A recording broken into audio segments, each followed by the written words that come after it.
Welcome back to the All About Audiology podcast. I'm your host, Dr. Lilach Saperstein, and this is a very special episode. It's going to be our first interview, and I'd like to introduce more voices, bring you more professionals who are in the field or related to audiology in some way, and also to hear some of your stories like we did in the last All About You episode.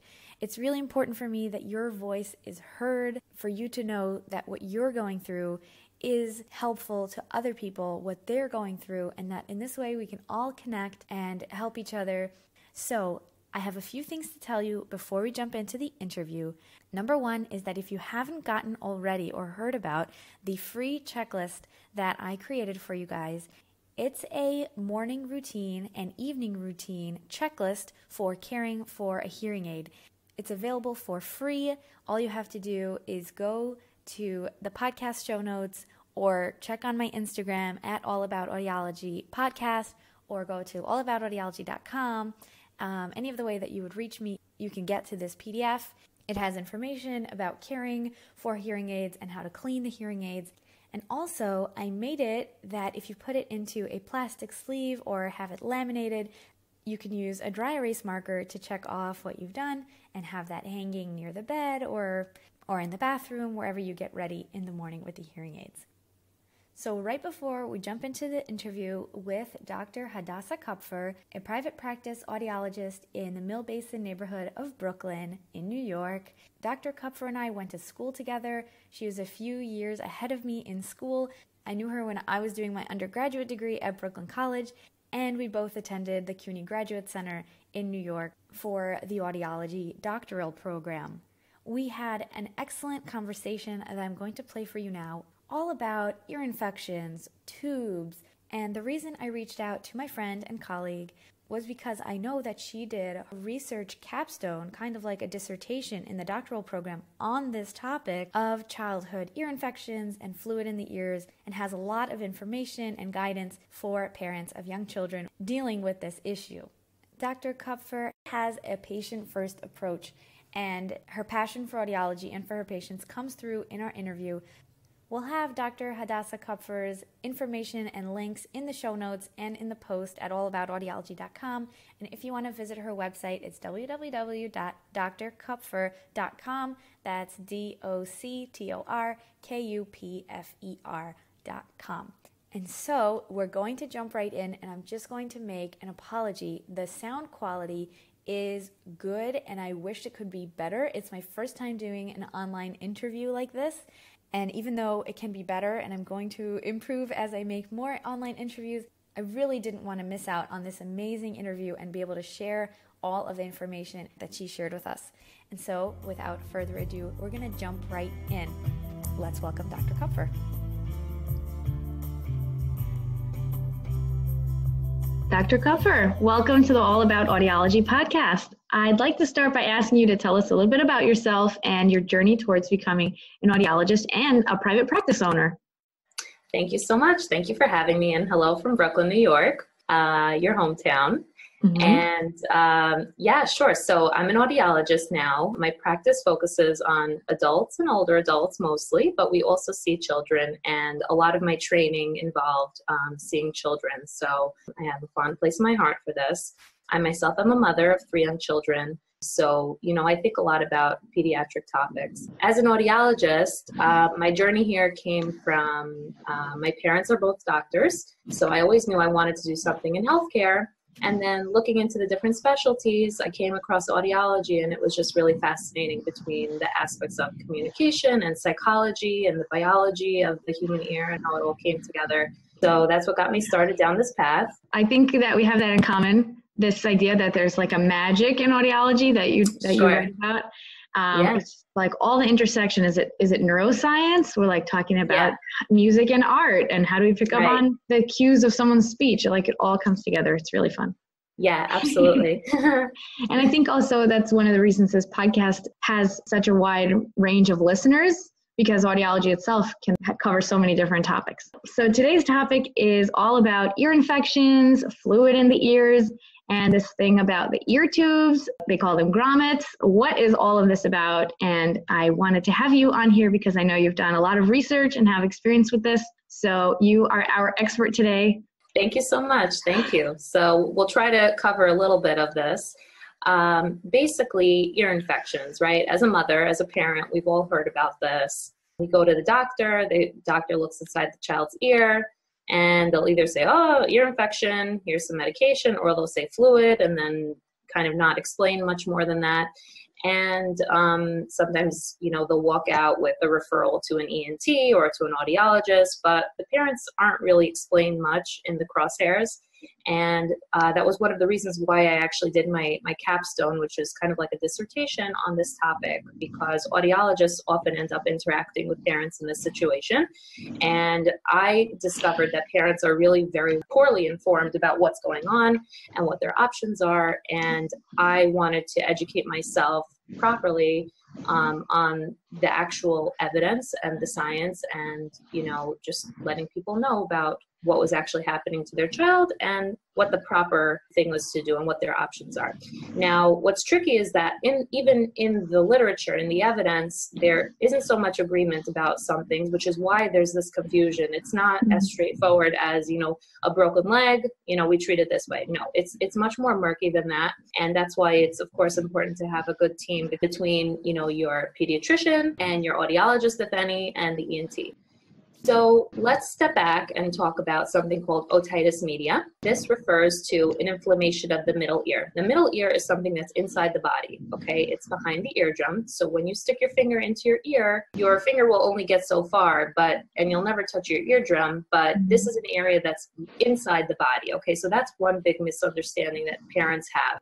When they think about infections and fluid, they think it has something to do with their kids going in the bathtub or in the pool, and that's typically not. It typically has no relationship to this, because this is something that's inside the body, and it comes from something that's inside the body, and it needs to be treated as something from inside the body. So there's this general concept that this area behind the eardrum, called the middle ear, can get inflamed. Sometimes it gets inflamed and an infection sets in. When there is an infection, antibiotics are usually what the doctor will recommend to clear up the infection. Sometimes, though, that area just becomes inflamed, and then there's a fluid that builds up, okay? Just like our nose can get congested, we can get a little phlegmy, the ear can also get congested in its own way, and there can be fluid that builds up. Just to back up a little bit, why is all of this happening? Why is it only happening to kids? Why is it happening to my child, etc.? Okay. Most of the scientists out there agree that the origin of these problems starts with this area called the eustachian tube. Okay. This is a tube. It's some sort of muscle that connects this part of the ear, the middle ear, to the back of the throat and to the nose. And in children, this area is not as developed as it is for adults. Now, usually the eustachian tube has a well-defined opening and closing mechanism, okay? And when it's closed, everything that's in the ear stays in the ear, everything that's in the back of the throat stays in the throat. Its job is actually to open in certain times to kind of equalize the pressure in the middle ear, let out pressure, let out fluid into the back of the throat and to drain. And at other times, its job is to close and keep it closed and keep it protected. And in children, this is not so defined. It's at a different angle, and things can easily pass between the back of the throat and the ear. So what we often see is that when a child gets a cold, escalates into some sort of ear infection or fluid in the ears, because this tube at the back of the throat is enabling that cold to go from, the nose and the throat into the ear. And then, the symptoms go on. Would you say that's a little bit similar to what happens with reflux? Something's supposed to stay where it is, but it backs up back and then it's in the wrong place. Absolutely, yeah. And actually, there have been studies actually looking at the contents of some middle ear fluid, and they've seen, contents of reflux in that. So it can back up into the middle ear space as well. That cannot be comfortable. Wow. No, not at all. Yeah. So a lot of the treatments that are involved for children have to do with dealing with the symptoms of the fact that for the time being during childhood, a child's eustachian tube is causing secretions to go back and forth. Now, most children do grow out of this condition by around age 7. Okay, so the goal of a lot of these treatments are just to get the child by during this childhood period. whether it's discomfort, whether it's affecting their behavior or their speech. It's just to get them by this critical period. But in general, most children just do grow out of it. In general, there's a very favorable natural outcome for fluid and ear infections just resolving on their own. The question is, though, do we have time to wait? And that's where your doctor, your pediatrician, together with your audiologist and your ENT, help piece that all together to see, based on you, based on how long you've been waiting already, based on your other medical history, does this look like something that will naturally clear up on its own? And if so, there's one way of handling it. Or does it look like this is really here to stay and waiting will not really do you much good, in which case there's no need to wait any longer. Let's just, take care of it right away. Wonderful. Okay, so that was a very good overview of what's going on, why this happens. So how common is it in kids? By the age of 3, 80% of children have had one ear infection. Mm-hmm. So ear infections, like we said, that's, an actual infection. Very, very common, especially, between the ages of 6 months and 24 months. Between the ages of 3 and 7, also very, very common. I don't have the specific percentage offhand off the top of my head, but I will say this accounts for a major cause of childhood hearing loss. Childhood hearing loss, which in this case is, of course, temporary because it's just being caused by this blockage of fluid, which means that when sound goes into the ear, it's getting reduced in volume as it travels through the fluid, and then the child is just hearing everything as if they're underwater, and then everything just sounds very muffled. So in this age group, it's pretty common. They say at any one point in a classroom during this age group, there's about 15% of the class that has some sort of hearing loss related to fluid. So it is pretty common. And the challenge is that it's not symptomatic the way that an ear infection is. An ear infection, the child will have fever, they'll be complaining, my ear hurts, they're tugging on their ear. With fluid in the ears, it's not an infection, so it's not like the doctor will say right away, take some medicine. They'll just say, they'll kind of just leave it very vague and just say, oh, it's fluid, without really saying much more. But even though there are no acute symptoms of it, there are other issues that are a lot more subtle that will come up. So, for example, a child may not be speaking so well, or they may not be speaking at all because they're just hearing everything muffled, and then therefore they're not being exposed to sounds around them in order to learn how to say those sounds.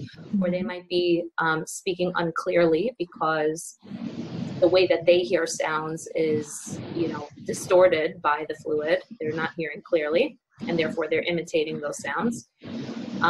Or they might have behavior issues. They might be fussy or just, not really paying attention in school. When you call their name, they're not really answering you. All those things which are products of the hearing loss that the fluid is causing. So there's no medical symptoms that would be caught by a doctor, but the thing is that as parents, these are things that we can catch on to and bring to our doctor's attention to be able to investigate further. Yeah, and also the idea that it's fluctuating. And Yes. So you could be like this for 1 week, and then you see your doctor in the off week, so it's fine. But then the week after that, it's back and goes up and down like that. Absolutely. And we see that very, very often. So one thing I would say is to just pay attention to when your children have colds or stuffiness or just heavy breathing. And that's usually when, you'll see these symptoms popping up more. And that's when you want to just keep an eye. You'll probably notice it more then, but just see if it ends up lingering or if it, passes within a week or two. Okay, so if someone has this, what should they do? If their doctor's just kind of waving it off and saying, let's see what happens, but maybe they're more worried and they want to know, how do we fix this? Is there a way to avoid it? Yeah. Okay. Yeah. Great question. So like I said, the good news is that there's a very favorable natural history. So even if somebody doesn't do anything, in most cases, this will go away on its own. The question is just, is the child going to have delays in the meantime, based on the fact that, for a time being, even, 3 or 6 months in a child's lifespan, that's really a significant amount of time for them to not be hearing well, not engaged, not being exposed to language.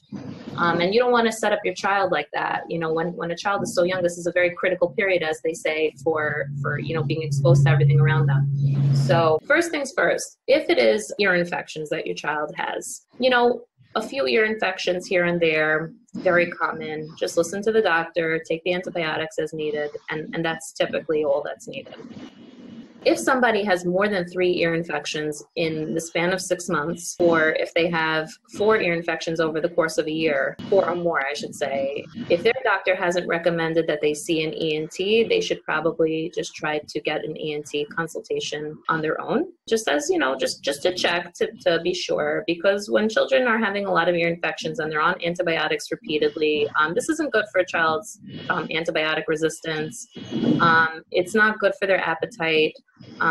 Just children who take a lot of medicine like that can be very fussy, and if there's a way to treat this medically, it may be worth looking into. The other thing is with the fluid, okay? If the doctor sees the fluid in the ear, okay, one time, all right. The next time you're back there, again. If that keeps on going on, you may want to ask him, do you think it's time for us to see an ENT or see an audiologist? The cases of fluid that go away on its own, as I mentioned before, most of the time it does go away on its own. Usually it will have gone away within 3 months, okay? If it's lasting beyond 3 months and the fluid is still there, chances are it needs some more help, okay? And especially if the child is experiencing hearing loss in both of the ears. And now again, how do you know that there's hearing loss? A person will go to an audiologist at that point to see, okay, there's fluid. Now how much hearing loss is this fluid creating? Is it just a little bit of a blockage? Is it a lot of a blockage? Is the fluid very thin? Or is the fluid very thick like glue? Now, if it's lasting, more than 3 months and the hearing loss is in both of the ears, usually this is not good for a child's development, especially if the child is at higher risk for either language delay, like if you're already seeing that they're delayed, or if there's other medical conditions that are, putting them at risk for delay. There's no time to waste. Right away, just go see the ENT. They'll probably recommend tubes. It's not an actual tube coming out of the ear the way I used to think it was, before I went to school and learned better. It's actually just a little cut that they make in the eardrum, deep in the ear. Nobody's able to see it. And then they put in a tiny little, it's almost like a little straw, tiny little straw through the eardrum, so that instead of the fluid building up behind the eardrum and causing pain or hearing loss or whatever, it can drain through that tube. So the eustachian tube that's in the body, we know it's immature. We know maybe it's, not opening and closing the way it should be. But at least this tube we know is open. It's a little plastic thing. It's letting the fluid drain out through the ear canal, actually. So it's, sidestepping the natural way that fluid would normally drain. This procedure is done extremely common. It's one of the most common surgeries that children have. The recovery time is very brief. It doesn't require general anesthesia in most cases, which is why parents are afraid of it sometimes. But it is extremely common and very quick. It does or it does not? It does. Yes, it does. In cases where a child can't tolerate general anesthesia, I've heard of doctors doing it without. For example, let's say children with Down syndrome, sometimes it's, it's hard to put them under, they're not sure, or children with heart conditions. They would basically just, strap the child down, and it's a little scary in the moment, but again, it's such a quick thing that they are able to do it, with the child awake, and they would just put like local anesthesia on the eardrum. When are the times that it's possible, theoretically, to wait on a surgery like this? First of all, if the hearing loss is only affecting one ear, then the child has another good ear, I guess, to rely on. If there's no other academic concerns or speech concerns, if the parent is monitoring it very closely, then sometimes, we would wait, up to 6 months. In those cases, we would wait, up to 6 months and then see, if the child is growing out of it. And the whole idea is we're just trying to allow the time to pass with the least consequences for the child, knowing that the child will eventually grow out of it. The tubes, by the way, do naturally just come out of the ear as the eardrum heals in most cases. So the tubes usually stay in for about 6 to 9 months, and then the eardrum heals. And then by then, hopefully, they've bought themselves some time. And then hopefully at that point, they're a little bit older and their eustachian tube is just holding up better naturally. For this reason, doctors will usually do this procedure closer to the winter, which is when more children get colds and more children suffer from ear infections of fluid, and less likely to do it in the spring when children are a little bit better, because the whole idea is we need them to be in place for the winter time, for those difficult months. So now, as far as just who's at a higher risk, We definitely see this in the younger children. We definitely see family patterns. So if there's a family history, if the mother had an issue with fluid and tubes, then we're suspecting it more in the children, that they're not going to grow out of it, that they may need some assistance to take care of it. We see it with children who drink their bottles lying down. This is not good, because helping those secretions go the back of the nose and the throat, all the bacteria that kind of usually stays there, bringing it into the back of the ear and causing things to brew in there. So that's not a good idea. That's something that parents should, can often control and be aware of. We see ear infections more often in smoking homes. So, try to be aware of that. Just another benefit of not smoking. And there's also actually a protective effect of breastfeeding for children on ear infections, a number of ear infections. And by the way, this holds true whether or not they drink the breast milk from the breast or from a bottle, but the actual breast milk has a protective effect. There was actually a study on children who are born with cleft palate. Cleft palate is where part of their palate on the inside is missing. They can't latch for normal breastfeeding, and they were fed through like a special contraption with the breast milk, and they still noticed the same protective effect against ear infections as the children who drink regularly from bottles or from the breast. Yeah. So I thought that was fascinating. Wow. Yeah. And add that to the long list. That's yeah, exactly. What can people do if they want to avoid it, in addition to everything you just mentioned? But let's say they have already fluid and they don't want to do the surgery, and they want to, Can they change their diet, or is there other, is there exercises? What can they do? Okay. Yeah. So this is a hot topic, because a lot of people do want to avoid surgery. So again, it's always very important to keep the timeline in mind. If this is something that's going on for more than 3 or 6 months, chances are it's not going to go away on its own, and you probably will need surgical or medical intervention there. Things to keep in mind, other than, just the other things, the risk factors. And by the way, another risk factor is having other children in the home, because, they're around other colds, and, being in a playgroup also, getting colds more often. That being said, there is something called an auto-inflation device. It's called the ear popper. Basically is trying to strengthen the eustachian tube, which is, the root cause of all of these, childhood ear problems. It is forcing air up through the nose to the back, through the throat, and into the ear. So forcing the eustachian tube to open up and to strengthen. And as it opens up, it drains out some of the fluid. So depending on what the reason is that the eustachian tube is not able to open and close, sometimes this device can help. This is natural. It's not an expensive device. It's $120, $150. You can buy it on Amazon. I know I did for my son. But I'll tell you a story. Recently, my son, who's 3 years old, I noticed he was speaking loudly. His speech was not clear, and he was having a lot of cold, just always very stuffy. And finally, we did see the ENT to see what was going on. He had like a mild to moderate hearing loss, which means everything, that we hear normally, he was kind of hearing like a whisper or barely hearing. I had been doing the ear popper with him, hoping that, we can avoid surgery if possible. Not that I'm against it, but I just, if we can avoid it, why not? And then it turned out when the ENT examined him, the root cause of his issue was in his adenoid. He had a very inflamed adenoid, and he needed antibiotics for the adenoid. And doing this ear popper alone would have never helped with that, because the adenoid is totally separate from the eustachian tube, and that is what needed to be treated. So my takeaway from this is that even if you want to take a natural approach to things, or you don't want to do surgery, at least have the consultation just to see what's going on, just to see if you're on the right track, because it's easy to get misguided with these things, and the way that the ENT knew this was because he did a nasal endoscopy. He took a little camera, snaked it down his nose, and he actually saw where the origin, where it was coming from. So that was pretty powerful to me. Yeah. And I think also some children have hearing loss that's permanent, that's sensory neural hearing loss, and that may have developed in the first 3 years of life. And you say, oh, it might just be the fluid, it might just be this. Meanwhile, it has nothing to do with that. So absolutely. Yeah, that is so true, Dr. Saperstein. And we've seen cases like that they thought it was something that the child would grow out of, and they didn't really take it seriously at first, didn't have it formally evaluated, and they missed a critical period. So yes, a hearing test can definitely show which part of the ear the trouble is coming from, whether it's coming from the middle ear, which usually is treatable, or if it's coming from the inner ear, the cochlea, that's something that is permanent and needs to be taken very seriously.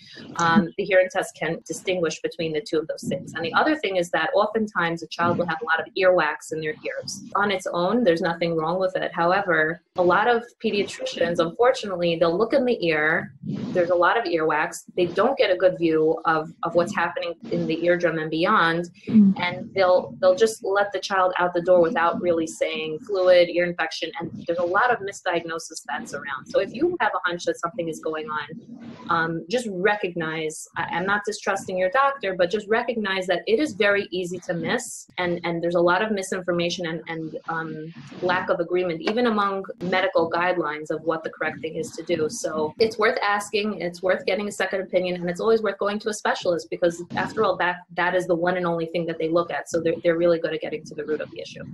Excellent. We have so much information. I've heard people ask about what if I take my child off of dairy and do a dairy-free diet? Or what if I take them to a chiropractor that will give them an alignment to all these other options? Have you heard of anyone using them, and are they successful? So unfortunately, the evidence, and I'm talking medical evidence that's reviewed by experts, by people with medical degrees, reviewed by peers, not just something that can go in a magazine and just, get looked over by the editor. Things that are rigorously reviewed for their true evidence and efficacy in experiments. None of this supports, the chiropractic remedies, the diets. Usually what's happening is it's the natural course of the ear just playing out. And whether or not you did that, the ear would have healed on its own. I hate to say it, because I know people get very invested in these things, but again, think about that, the fact that most children do clear up within 3 months or even 6 months, and you're doing all these things, chances are it would have cleared up on its own. I'm not a fan of subjecting a child to a chiropractor. The diets, again, if the reason why a child is congested is because they anyways had an allergy, then yes, this plays into the whole concept that inflammation and swelling of the eustachian tube is not allowing things to drain properly, and therefore it's backing up. So if you're genuinely concerned about that, then have his allergies checked. And this is something that an ENT will often do. ENTs and allergists often work together for this reason, because things that get swollen in the nose and the throat, often affects the ear. They will often do an allergy test, and if the child truly has an allergy, then they will make recommendations, and chances are it will improve. But just to randomly take your child off of food groups, that is not advisable. I don't think that should be done without specific physician guidance. I agree. Yeah, I think what you're saying about really monitoring and being on top of the progression of it. So we would see patients that come in and then come back 8 months later. What happened in the last 8 months? No idea. We haven't had another hearing test. We haven't had another tympanogram to see, the status of the eardrum movement, and we don't know. So even if you're taking this wait and see approach, which can resolve on its own, at least come back to your follow-up in 6 weeks, come back again. 6 weeks. Yeah, exactly. That is usually the timeline that we recommend. Anytime we see something unusual about this part of the ear, something that could be coming and going and getting better and getting worse, we usually recommend coming back within 4 to 6 weeks just to get an idea of where it's heading. Maybe it's getting better, maybe it's getting worse. Either way, we want to know just to guide you further. It doesn't automatically mean that your child needs surgery. In fact, by doing these things, you can actually probably prevent them from getting surgery, because, as we see it getting better, we know what to do. As we see it getting worse, we know what to do. So monitoring is very key here. Yeah. And you spoke a lot, you mentioned about the ramifications for speech development, but it could also have ramifications medically, where if there's untreated ear infections over and over and over again, that can affect the middle ear and then make something that's temporary, make it into something that's more permanent, which is... Yes. Yeah. No, it's true. Really unfortunate, because at that point it is, kind of preventable. Sure, definitely. So to wrap up, I would like to ask you, you have all of our parents listening here today. What is one thing you would tell them about their child, whether or not they have a hearing loss, whether or not they've gone through the ear infections, their recommended tubes or not, but everyone who's listening to this has children or has children in their life, what would you say to them? Yeah, sure. Hearing is one of those things that can be a silent disability, and children don't often speak up and tell you, Mommy, I'm not hearing so well. So I would say as parents, it's our job to keep an eye on our kids and look out for those signs that something is not going right, so that you can step in earlier on when it's usually either preventable if it's something temporary, or to take action before longer term consequences come in. The ears, people don't realize, plays such a huge role on child development, their learning, their ability to read, their ability to make inferences, their ability for their personality to develop, because when we hear, we're interacting with the world around us, and it's keeping the brain stimulated. So, and by the way, this is something that can be said for children, and it can be said for adults often, okay?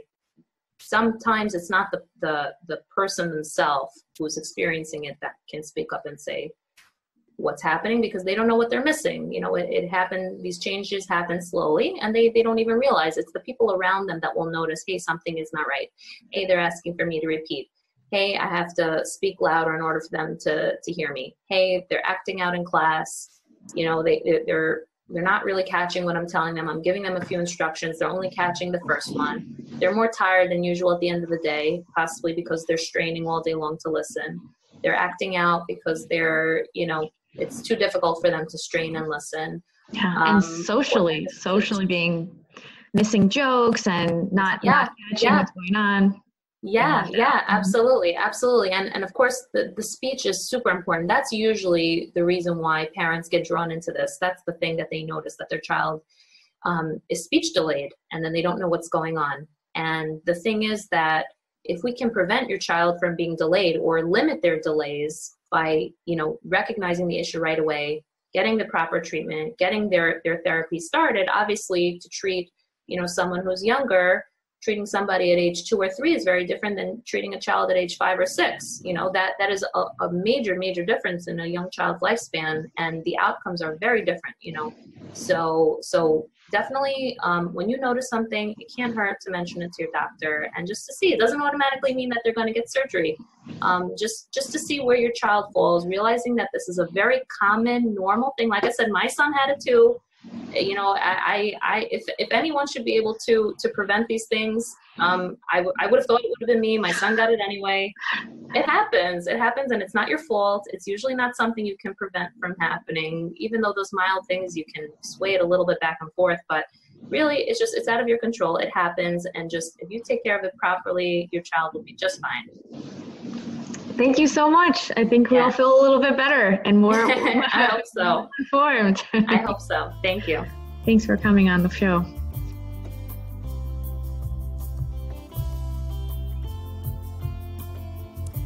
So there you have our first All About Audiology interview with my friend and colleague, Dr. Hadassah Kupfer. I hope that you were able to gain a lot of insight about fluid in the ears, the tube surgery, and the difference between ear infections and fluid accumulation. I really appreciate her insightful and concise way of explaining things. And so now I'm going to ask you, what did you think of our episode? What did you think of the interview format? And if you can share with us your experience with tube surgery, with ear infections, with fluid in the ears, I'd really like to hear about you and get more of your voices on the show. You can record a quick voice memo and email it to me through the contact form on my website, or through Instagram, or through Facebook, All About Audiology. Also, don't forget, if you'd like to download that free PDF checklist, you can get that on the website as well. In the next full episode, I have another exciting interview lined up with an amazing speech-language pathologist, and we're going to be talking about the deaf community, American Sign Language, and language deprivation that unfortunately is all too common in the deaf and hard of hearing population. It's a topic that I'm very passionate about, and I'm really looking forward to that interview. I can't wait to hear your comments and your voice memos, and I can't tell you enough how much I appreciate you listening and supporting the podcast. I'm Dr. Lilach Saperstein, and this is the All About Audiology podcast.